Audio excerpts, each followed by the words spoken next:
everyone. I hope you are all doing well. Today I want us to look at the concept theory and conceptual framework as used in research. We may need to begin with theory.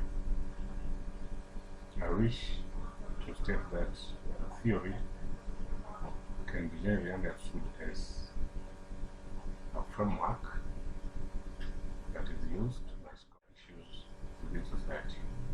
For instance, if we generally want to understand broader issues in the family, we can easily use or apply grand theories or what we call macro theories.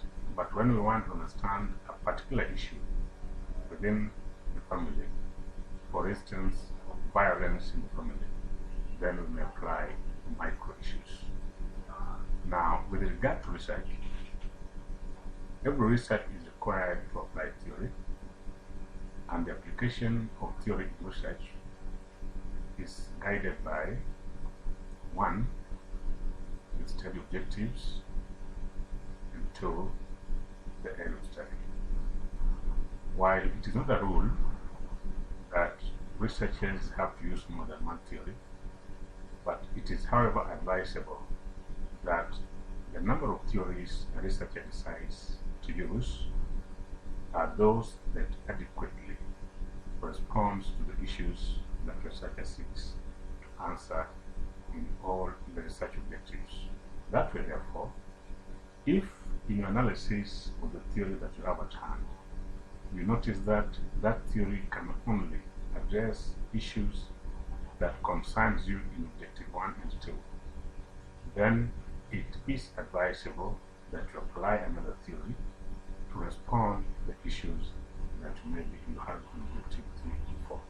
However, one important thing that you must observe when applying more than one theory is that you have to adequately explain the linkage between theory 1 and theory 2. In particular, you have to clearly state what you think are the issues or the limitations of theory 1 that you think can be strengthened by theory 2. And therefore, theory 1 and theory 2 must be those that complement each other. That's necessary. Once you have decided on the theories that you want to use, and now you want to apply them in a study, it is advisable that you follow the following guidelines. 1, you are required to state when and who is behind the theory. In other words, who are the authors or the proponents of the theory? Secondly, when was the theory founded? Number 2, you must explain the main arguments of the theory.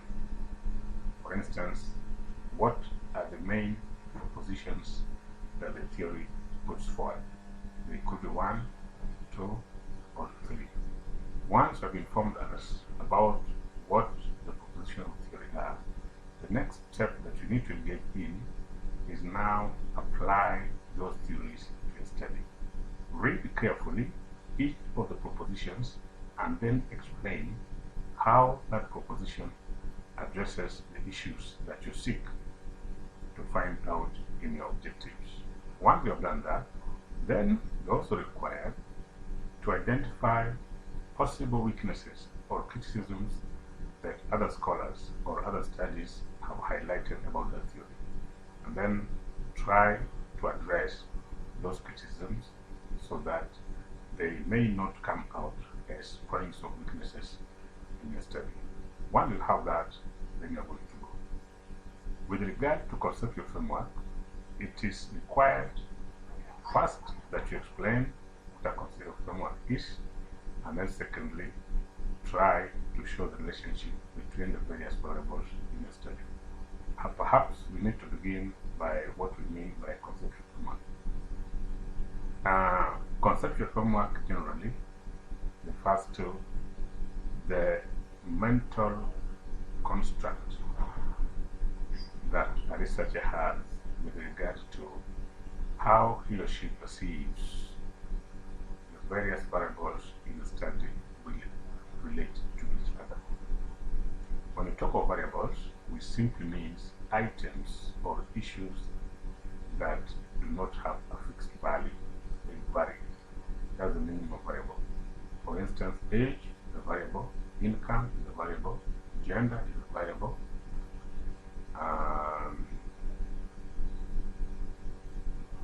rank in employment is a variable, among others. Now, studies can have as many variables as possible. However, there are two key variables that must underpin each study. One of them is what we call independent variable, and the other one is dependent variable.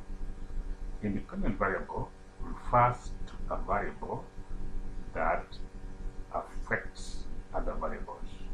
In other words, they affect the change in other variables. While independent variable, rather dependent variable, refers to those variables whose outcome is affected by other variables. In any study, you need to have independent variable and dependent variable. The question is, how many independent variables or dependent variables should a study have? The answer to this question rather depends on how well a particular study and its objectives are structured. Otherwise, a well-conceptualized and structured study should have two main variables. These are independent variable and dependent variable. While constructing your conceptual framework, before constructing your conceptual framework, you need to come up with what we call descriptive variables. In other words, in each of the independent variables and dependent variables, you must come up with measurable items under them. In other words, the items that describes the independent variable and the dependent variable that the study seeks to perceive.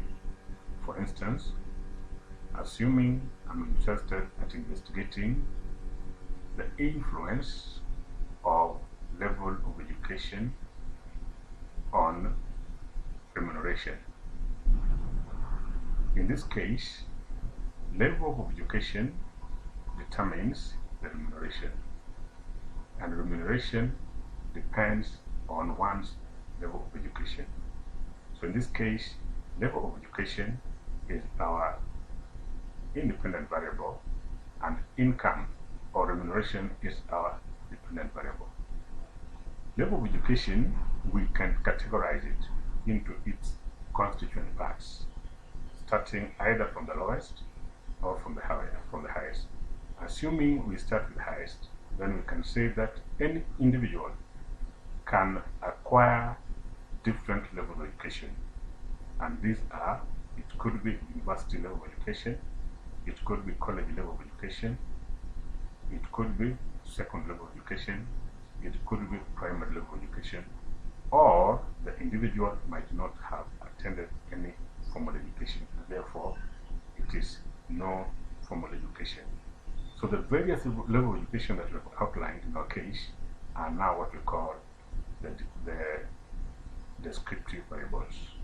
Now, with regard to income or remuneration, we might also decide and categorize remuneration into different aspects. For instance, we can use Likert scale to say very low, low, somehow low, high, and very high. Or we could create what we call salary bands, maybe less than 5,000 as one band. The next band could be 5,001 to say 10,000, 10,001 to say 15,000, and so on and so forth. So the link that we have between the various levels of education and the remuneration an employee receives, the linkage, our conceptualization of the linkage in that case is what we call conceptual framework. In other words, we are conceptualizing that a given level of education will determine a given level of remuneration on the employees. Thank you so much for that.